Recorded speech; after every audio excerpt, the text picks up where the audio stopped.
salibnya, melupakan dulu semua duka, derita dan nestapa. Yesus ada bagi kita, Dia tak pernah tinggalkan, ditanggungnya semua sengsara. Bagi kita yang percaya, bersoraklah, bernyanyilah, jangan kita putus asa. Kuasanya naungi kita, percayalah padanya.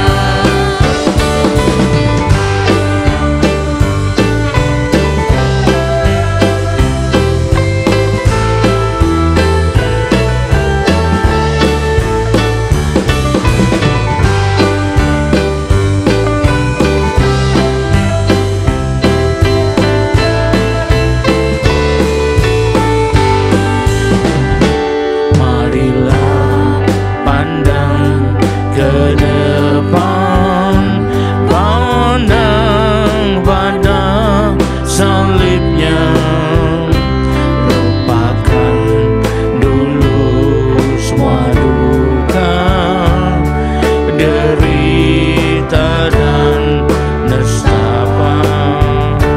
Yesus ada bagi kita, Dia tak pernah tinggalkan, ditanggungnya semua sengsara. Bagi kita yang percaya, bersoraklah, bernyanyilah, jangan kita putus asa.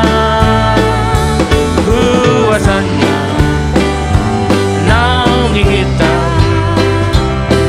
percayalah padanya. Bersoraklah, bernyanyilah, jangan kita putus asa. Kuasanya naungi kita,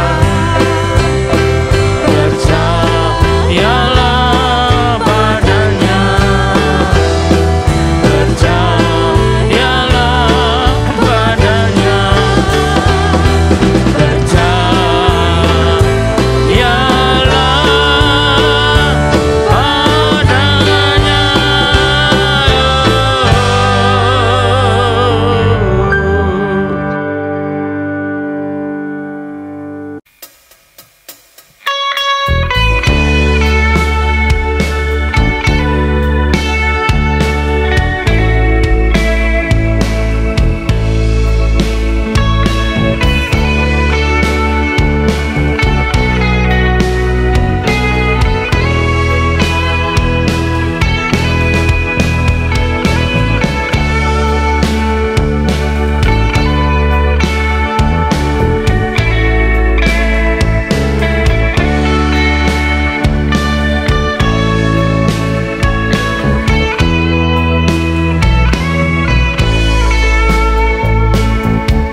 Shalom. Kita berjumpa lagi dalam kasih Tuhan. Biar kita tetap ada dalam kasih Tuhan, pimpinan Tuhan, perlindungan Tuhan, berkat Tuhan. Dan mari kita persiapkan diri kita untuk menyambut firman Tuhan. Sebelumnya mari kita berdoa.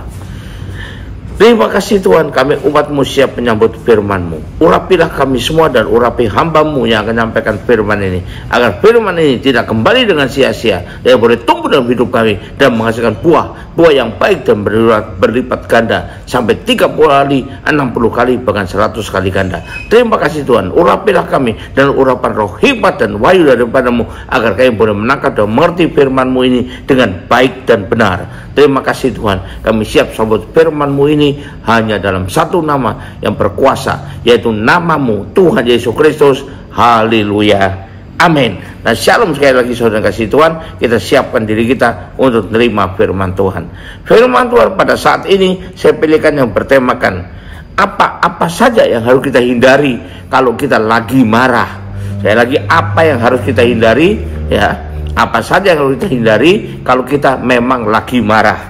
Nah, kita tahu bahwa marah itu adalah satu rangkaian atau reaksi emosi dari manusia biasa, ya.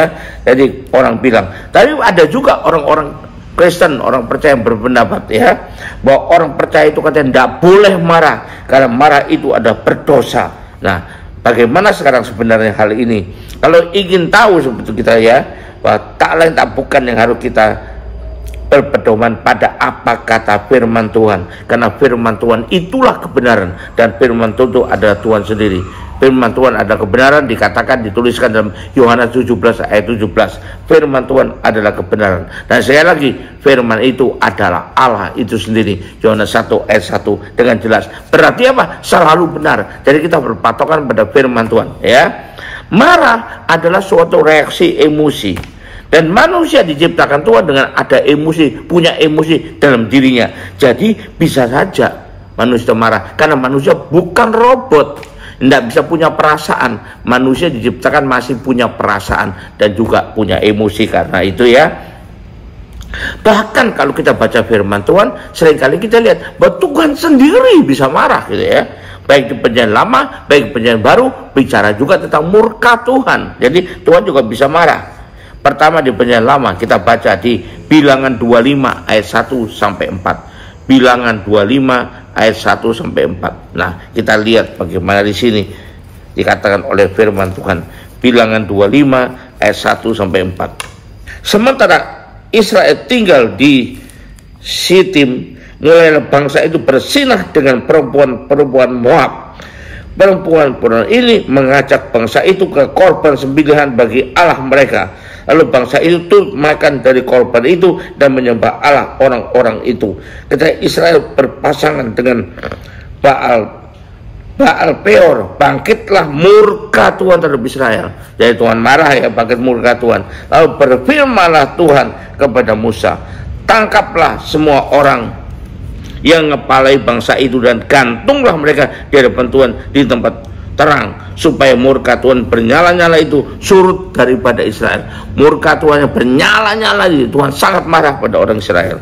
Lalu berkatalah Musa pada hakim-hakim Israel, baiklah masing-masing kamu membunuh orang-orang yang telah berpasangan dengan Baal Peor. Nah, ini kita lihat, ya, contohnya. Yang kedua kita lihat lagi pasal ayat 10 dari pasal 25 ini. Tuhan berfirman kepada Musa, Pinehas anak Eleazar, anak Imam Harun telah menyurutkan murkaku daripada orang Israel. Menyurutkan murkaku, nah tetap murka tapi disurutkan. Karena ia begitu giat membela kehormatanku di tengah-tengah mereka, sehingga tidaklah kuhabisi orang Israel dalam cemburuku. Nah, ini Tuhan marah, ya. Berikutnya kita baca kitab Imamat pasal 10 ayat 1 dan 2. Bahkan terhadap imam pun dia bisa bertindak demikian, ya. Imamat pasal 10 ayat 1 dan 2. Nah, kita lihat siapakah imam besar Israel yang pertama itu zaman Musa? Itulah Harun. Dan Harun punya anak, ya, yang menjadi imam juga, yaitu Nadab dan Abihu waktu itu, ya. Mereka bertugas untuk persembahkan kurban buat Tuhan. Tapi gimana kalau salah, ya? Kematian Nadab dan Abihu. Kenapa bisa mati? Karena murka Tuhan. Kemudian anak-anak Harun, yaitu Nadab dan Abihu, masing-masing mengambil perbaraannya, membawa api ke dalamnya, serta menaruh ukupan di atas api itu. Dengan demikian mereka mempersembahkan ke hadapan Tuhan. Nah, mereka persembahkan, persembahan mereka loh kelihatannya kepada Tuhan, mereka pikir kepada Tuhan, tapi yang persembahkan itu api yang asing, yang tidak diperintahkannya kepada mereka. Maka keluar api dari hadapan Tuhan, lalu menghanguskan keduanya sehingga mati di hadapan Tuhan. Ya, mereka mati disambar Tuhan. Ayat 6 dan 7 berkata yang berikutnya. Kemudian berkata Musa pada Harun dan kepada Eleazar dan Itamar, anak-anak Harun lainnya, janganlah kamu berkabung dan janganlah kamu berduka cita, supaya jangan kamu mati, jangan Tuhan memurkai segenap umat ini, tapi saudaramu yaitu seluruh bangsa Israel, mereka yang harus menangis karena api nyalakan Tuhan itu. Janganlah kamu pergi dari depan pintu pertemuan, supaya jangan kamu mati, karena minyak urapan Tuhan ada di atasmu. Mereka melakukan sesuai dengan perkataan Musa. Nah, ini jangan sampai mati karena menerima murka Allah menimpa diri mereka. Itu perjanjian lama. Nah, kita kutip sebagian aja, masih banyak yang lain. Sekarang kita di perjanjian baru, bagaimana? Apa yang dikatakan Alkitab? Kita lihat dulu, kita Wahyu 14 ayat 19. Kita Wahyu 14 ayat 19. Lalu malaikat itu mengayunkan sabitnya ke muka bumi dan memotong buah pohon anggur di bumi dan melemparkannya ke dalam kilangan besar, yaitu apa? Murka Allah. Nah, ini Allah lagi marah ya, murka Allah. Lalu kita baca lagi pasal 6 ayat 16. Wahyu pasal 6 ayat ke-16. Dan mereka berkata kepada gunung-gunung dan kepada batu-batu karang itu, runtuhlah menimpa kami dan sembunyilah kami terhadap Dia yang duduk di atas tahta dan terhadap murka anak domba itu. Ini murka Tuhan Yesus ya, anak domba itu. Nah, kita lihat, lalu kita lihat lagi di kitab Efesus 5 ayat 6. Janganlah kamu disesat orang dengan kata-kata hampa, karena hal-hal yang demikian mendatangkan murka Allah atas orang-orang durhaka. Sekali lagi, perjanjian baru juga menyebutkan tentang murka Allah ya. Kita baca lagi Roma 9 ayat 22. Nah, saya hanya menunjukkan bahwa di Alkitab baik perjanjian lama, perjanjian baru, Tuhan menyatakan murkanya ya. Jadi Tuhan marah ya. Roma 9 ayat 22. Jadi kalau untuk menunjukkan murkanya, huruf besar, jadi menunjukkan murkanya Allah ya, dan menyatakan kuasanya, Allah menaruh kesabaran yang besar dalam benda-benda kemurkaan yang telah disiapkan untuk kebinasaan. Ya, lagi murka Allah. Lalu terakhir untuk menunjukkan murka Allah di Alkitab, kita Yohanes 3 ayat 36. Yohanes 3 ayat 36. Barang siapa percaya kepada anak, ia beroleh hidup yang kekal. Dan barang siapa tidak taat kepada anak, ia tidak akan melihat hidup, melainkan murka Allah tetap ada di atasnya. Sekali lagi ini tentang murka Allah ya. Lalu kalau gitu, kalau seperti judul ini, murka atau marah itu bisa terjadi. Tapi apa yang harus dihindari selagi kita marah? Nah, ini ya, penting buat kita. Yang pertama, kalaupun kita marah, tapi jangan menyimpan dendam. Jangan memendam amarah kita ya. Disimpan terus, ditumpuk-tumpuk dalam hati, karena akan bisa meledak suatu saat. Mari kita lihat Pengkhotbah 3 ayat 6 ya. Kalau memang marah, itu selesaikan, bereskan dengan baik, jangan dipendam. Kelihatannya supaya baik ya, tapi dipendam. Dari Pengkhotbah 3 ayat 6. Apalagi kalau kita marah karena perbuatan yang tidak baik di hadapan Tuhan. Melihat perbuatan mengkhianati Tuhan, perbuatan yang mempermalukan Tuhan, perbuatan yang menista Tuhan dan sebagainya ya. Kita boleh saja marah, tapi jangan disimpan-simpan, dipendam-pendam terus. Menurut kita sih baik supaya tidak kelihatan marahnya, tapi kalau dipendam terus, suatu kali hal yang sepele bisa membuat kita meledak kekaruan. Waktunya akan datang. Ada waktu untuk mencari, ada waktu untuk biarkan rugi, ada waktu untuk menyimpan, ada waktu untuk membuang. Jadi pada waktu membuang, keluarkan marah kita buang. Ada waktu juga untuk menyimpan. Tapi kalau untuk amarah jangan disimpan ya. Kita perlu tahu. Kalau seperti ini, seperti orang yang menumpuk bara di atas kepalanya ya. Kalau marah-marah kemudian terus dipendam, maka semakin lama makin bertumpuk-tumpuk dalam hidup kita, dalam hati kita. dan berubahlah menjadi dendam, akhirnya menjadi dendam kesumat yang bisa membara, bisa jadi bom waktu yang suatu waktu akan meledak dengan hebat, ya. Dendam itu mendatangkan dan mengakibatkan dosa. Jadi ingat, jangan sampai kita menendam, ya. Jadi sebaiknya kita selesaikan secepatnya dengan bijak. Kita baca Efesus 4 ayat 26. Apabila kamu menjadi marah, ya, janganlah berbuat dosa, janganlah matanya terbenam sebelum padam amarahmu. Jadi jangan berkepanjangan, jangan disimpan-simpan, jangan dipupuk, tapi selesaikan dengan sebaik-baiknya, secepatnya, agar bisa tidak membebani kita lagi kemudian. Kita harus tahu, ya, bijaklah untuk memilah-milah dan milih-milih apa yang layak kau simpan dalam hatimu, apa yang layak untuk kau buang, tidak kau simpan dalam hatimu. Nah, itu yang pertama. Yang kedua, jangan kita mengabaikannya atau menutup-nutupinya supaya kelihatannya kita bagus, kelihatannya kita baik, kita abaikan, ya. Karena kalau kita anggap remeh, nah, padahal kita tahu kalau marah tidak dimanage dengan baik, malah bisa mendorong kita kepada dosa dan bisa buat kita terjebak dalam, bahkan sebaliknya terjebak dalam kepura-puraan atau munafik. Marah tapi mukanya baik, kelihatannya baik, ngomongnya baik supaya dipuji orang, supaya dilihat orang baik. Itu namanya munafik, ya. Kalau kita pura-pura baik, tidak marah, pada hatinya marah, nah, maka itu bisa menjadikan akhirnya dendam yang terpendam dalam diri kita dan kita jadi munafik. Tidak ada hal baik yang bisa kita hidupi kalau kita hanya hidup berpura-pura. Tidak ada hal yang baik dalam diri kita kalau kita jadi orang munafik, ya. Bahkan pura-pura mengasihi, pura-pura lembut, tapi janganlah kita berpura-pura, karena Tuhan tahu kok sebenarnya, ya, apa yang dalam hati kita. Tuhan tahu. Kita baca Roma 12 ayat 9. Hendaklah kasih itu jangan pura-pura. Kalau mengasihi, ya kasih dengan benar, bukan kasih dengan pura-pura. Jauhilah yang jahat dan lakukanlah yang baik. Nah, kita perlu tahu, ya, jangan berpura-pura. Berikutnya kita lihat di Amsal 26 ayat 24. Amsal pasal 26 ayat 24. Si pembenci berpura-pura dengan bibirnya. Jadi kalau kita berpura-pura, maka kita terjebak jadi orang yang membenci, ya. Marah boleh tapi membenci jangan. Tapi dalam hati dikandungnya tipu daya. Nah, ini bahayanya, ya. Kalau kita mengabaikan, bisa makin menumpuk-numpuk seperti yang tadi pertama tadi, makin menumpuk-numpuk dalam diri kita, ya, kalau kita abaikan. Tapi kalau kita menutupinya, kita menjadi munafik. Jadi dua-dua jangan. Tapi Alkitab mengajarkan kepada kita di Matius 5:37, kalau ya katakan ya, kalau tidak katakan tidak, lebih dari itu dari jahat. Kalau marah, ya marah tapi selesaikan dengan baik. Jangan marah berkelebihan, jangan juga ditutupi jadi munafik. Nah, ini yang kedua. Yang ketiga, kalaupun kita marah, janganlah marah dengan sembarangan aja, ya.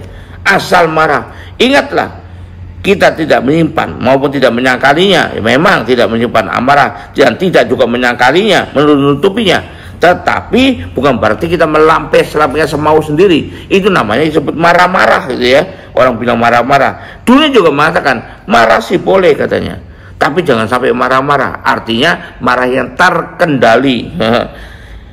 Itu lebih mengikuti hawa nafsu kalau kita marah-marah begitu aja. Hanya misalnya karena orang yang kita anggap salah itu adalah bawahan kita, pangkat kita lebih tinggi, lalu kita seenak-enaknya marah-marah, dilampiaskan sampai kemana-mana, gitu, ya. Firman Tuhan menyuruhnya itu, katakan orang itu tunduk pada kita, dia akan tunduk. Kalau marah kita tidak bisa terkendali lagi. Boleh marah, tetapi jangan jadi marah-marah atau tidak terkendali, sembarangan marahnya, ya. Kita suami, misalnya dia istri, kata firman Tuhan, hai istri tunduk kepada suami, tidak lihat lagi yang di belakang. Pokoknya akal kamu harus tunduk, tunduk saya, marah, gak karuan, ya, sembarangan, ya.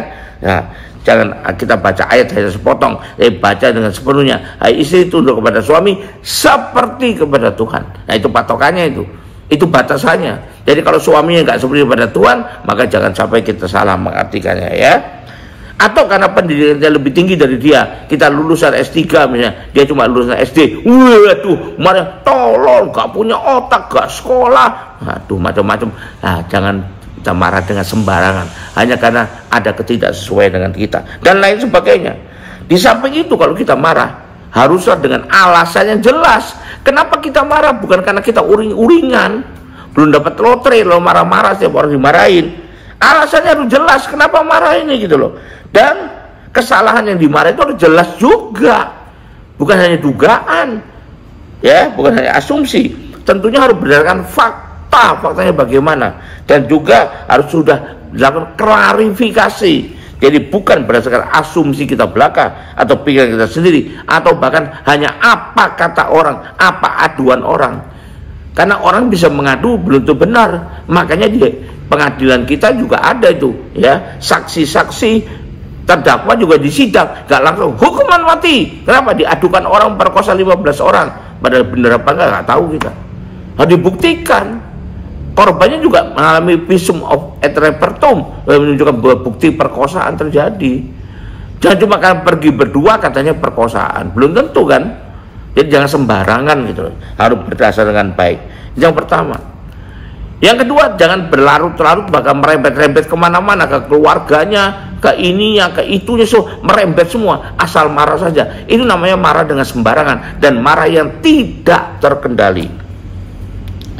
Yang berikutnya, penilaian kita harus berdasarkan firman Tuhan, bukan berdasarkan asumsi kita sendiri, bukan juga berdasarkan perasaan kita sendiri, ya, bukan berdasarkan pendapat kita sendiri. Wah, ini kurang aja kalau begini menurut kita, tapi menurut Tuhan belum tentu. Jadi harus menurut apa ketetapan firman Tuhan, itu patokannya, ya. Seperti juga kalau di pengadilan bilang bersalah apa enggak, itu berdasarkan kitab undang-undang hukum pidana, bukan hanya perasaan hakimnya saja. Benar hakimnya, ya, itu bisa dapat jadi masalah nanti, ya. Bukan juga hanya karena perkembangan zaman. Jadi kalau potongannya tidak seperti zaman sekarang katanya, maka ini adalah pasti salah, dimarahi terus. Waduh. Atau bajunya tidak seperti zaman sekarang misalnya, wah itu lalu kemudian ini tidak ikuti zaman. Jadi bukan perkembangan zaman patokannya, tapi ada undang-undang yang berlaku, ya. Yang berikutnya, bukan hanya pendapat dan selera kita sendiri, pendapat orang bisa berbeda-beda. Ada orang lihat satu rumah, orang bilang wah indah sekali, yang lain ya biasa aja. Ada warna kombinasi, wah ini bagus sekali, saya suka. Ada biasa aja, kan lain-lain. Ada orang suka warna merah, ada orang suka warna abu-abu, ada orang suka warna biru, ada orang suka warna putih. Kalau orang nggak suka warna putih, lihat rumah dicat putih semua, seperti salju. Wah ini kok pucat ya, tidak ada papanya. Tapi orang suka warna putih, wah dahsyat, indah sekali. Kan tidak sama pandangan orang, selera orang juga nggak sama. Jadi jangan berdasarkan pendapat itu selera, karena itu adalah subjektif sekali, tapi berdasarkan kenyataan, fakta, dan sudah melalui klarifikasi. Sudah tahu betul, jadi ya ini harus kita lakukan. Yang terakhir, marah itu tujuannya harus ada, bukan asal melampiaskan emosi saja.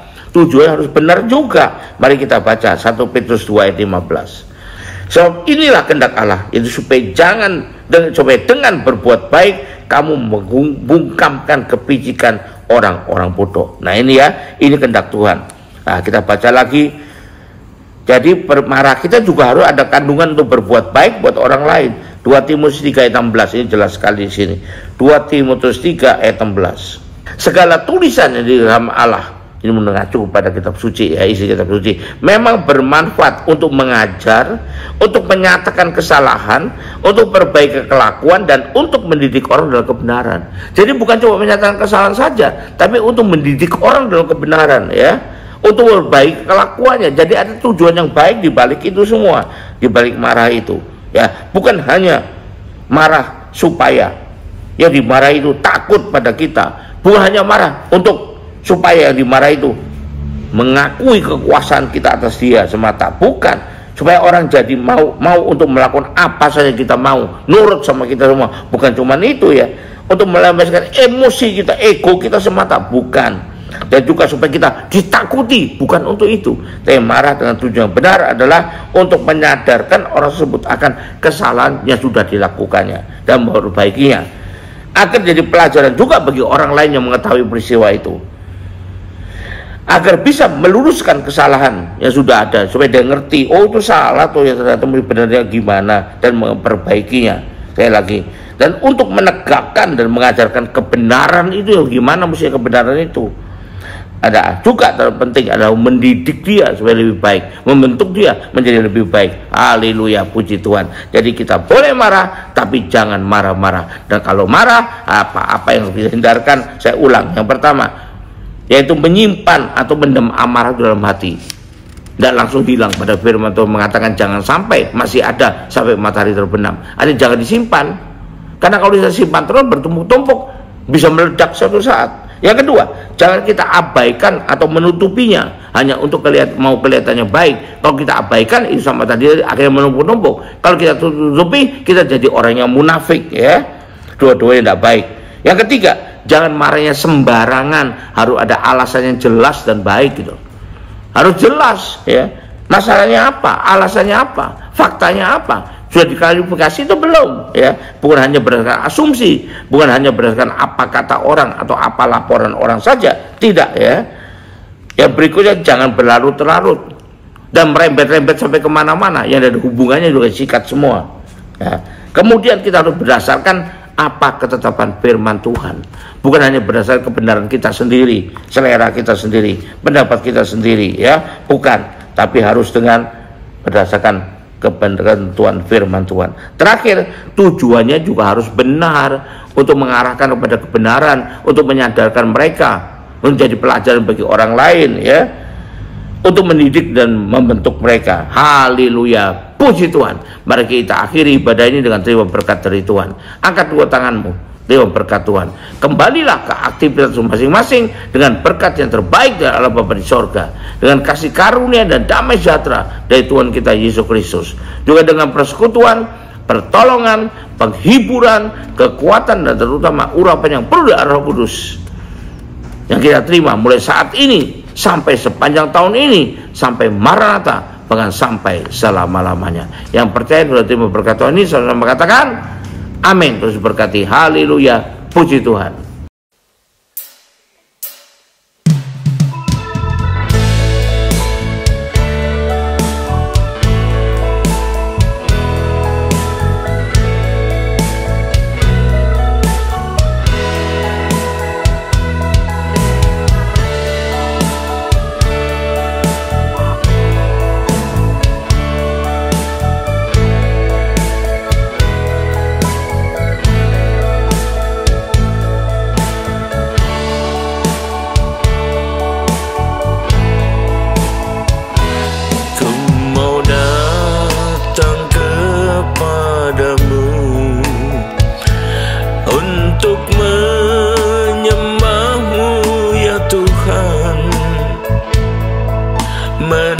Menaikkan syukurku atas kemurahan Tuhan.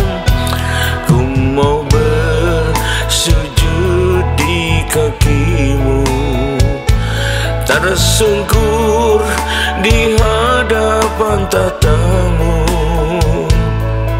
Tiada yang dapat bertahan di hadapan tata kudus-Mu Tuhan.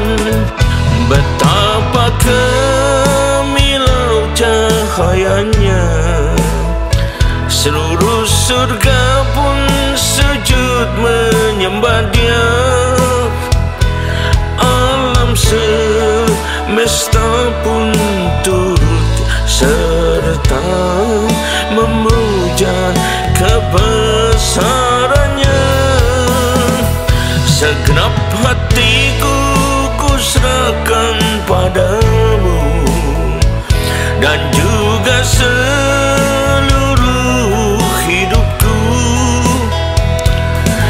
Itu yang jadi kerinduanku sekarang dan selamanya.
tersungkur di hadapan tatamu.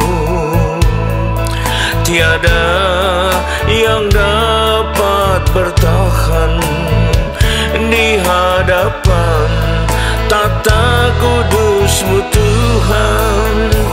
Betapa kemilau cahayanya, seluruh surga pun sujud menyembah Dia. Alam semesta pun turut serta